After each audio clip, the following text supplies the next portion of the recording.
Hello hi అండి. Welcome back to our channel. ఎలా ఉన్నారంతా బాగున్నారా? సో నేనైతే చాలా బాగున్నాను అనమాట. చూస్తున్నారా, ఇదైతే నా బటన్ రోజ్ ప్లాంట్ అనమాట. ఫ్లవర్స్ అయితే చాలా చాలా అయితే వస్తున్నాయి కూడా, చాలా హ్యాపీగా ఉంది. ఇదైతే మొన్న వచ్చిన ఫ్లవర్. ఇవి 4 వచ్చేసి ఈ రోజు వచ్చినాయి అనమాట. ఇది వచ్చేసి నిన్న అనమాట. చాలా అంటే చాలా హ్యాపీగా ఉంది.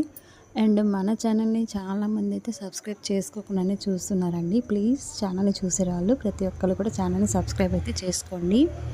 అండ్ ఈరోజు వచ్చేసి చూసారా, వీడినైతే అమ్మ నాకైతే ఇచ్చేసింది అనమాట. సో అమ్మ పనికి వెళ్ళిద్ది, పెంచుకోలేను, నా వల్ల కాదమ్మా ఇంకని చెప్పేసి ఇచ్చేసింది అనమాట. తెచ్చుకున్నాను. వీడైతే హాయిగా పడుకున్నాను. ఎర్లీ మార్నింగ్ అయితే ఇంకా నేను ఇక్కడ బెండకాయ పచ్చడికి అయితే వీటన్నిటిని కూడా నేను ఫ్రై చేస్తున్నాను అనమాట. సో పచ్చడికి అంటే అందరికి తెలిసిందే కదా, బెండకాయ అండ్ అదనమాట. పచ్చిమిర్చి, టమాటో, బెండకాయ వేయించుతున్నాను. పక్కన వచ్చేసి టీ అయితే పెట్టుకుందని చెప్పేసి పాలు పెట్టాను అనమాట. సో పాలు కాగేలోపు ఒక చిన్నదనమాట, ఉదయం 6:30, 7 అవుతుంది అనుకుంటా టైము. చూసారా, లైట్గా ఇప్పుడిప్పుడు ఎండ వస్తుంది. మంచు అంతా కూడా ఫుల్గా కిందకైతే దిగిపోయింది. సో ఇక్కడైతే పచ్చడికి ఇవి కూడా వేగిపోయాయి.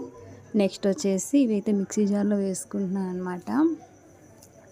అండ్ ఒక విషయం ఏంటంటే, జూకి అసలు నా దగ్గరకు వస్తుంది అనుకోని నేను అనుకోలేదనమాట. కానీ అది నా దగ్గర పెరగాలని రాసి పెట్టిందే అనుకుంటా.